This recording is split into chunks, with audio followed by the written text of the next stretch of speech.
you notice year to year just how much things have changed out there in terms of just the pure skill, hands, feet?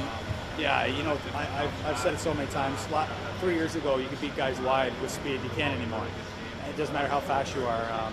You know, you got to do some special things. You see, you know, obviously Connor's the guy who's done this stuff growing up, and he beats guys with this kind of tactic. I think you know, it's his speed, it's his reach, it's throwing pucks through, getting guys to turn their feet.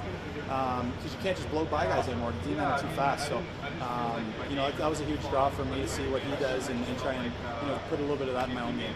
I'm just curious. I mean, you guys always put so much of yourself into a year, but going through such a tough year with so much speculation, did you need more of a reset? Did you find when the season ended this year, and did you need to just kind of get away from it all more than ever? Yeah, I burnt out in January.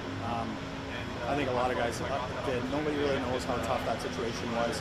People look back and they want to judge you on your numbers, they want to judge you on whatever, but no one knows what was going on. No one knows like what was kind of the situation and how tough it was. And you know, it's been a tough go there. I mean, we've struggled a lot of years. Last 3 years we haven't made the playoffs, and you know, we've had some years that things were looking up, and that almost gives you some false hope, I guess. And last year, things. I mean, we were out of it by mid-December, so. You know, to play the rest of the year out, and you know, after playing big hockey at the start of the year with the World Cup, it was really hard. And I think a lot of guys probably didn't handle it the way they wanted to, myself included. But you know, it's in the past. People want to judge you on it, and it's funny. You got to just use it as motivation, because you know, it's funny how short people's memories are, and they doubt you pretty quick.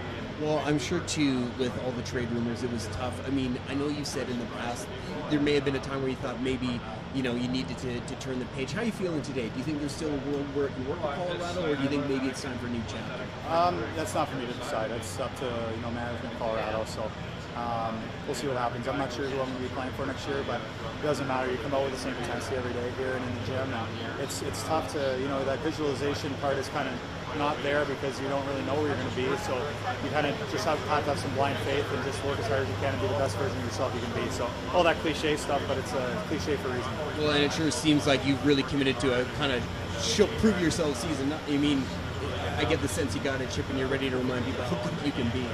Yeah, I mean, it's about that every year. It doesn't matter if you have a good year or a bad year. You got to keep proving it, because people, you know, judge you on very short periods of time. They judge you on the present, not on the past, and not on the future. It's about the right now. So obviously, right now, I'm a player coming off a tough year with a bad team, a team that didn't do very well. So you're going to get judged like that. So it's all about you know, bouncing back.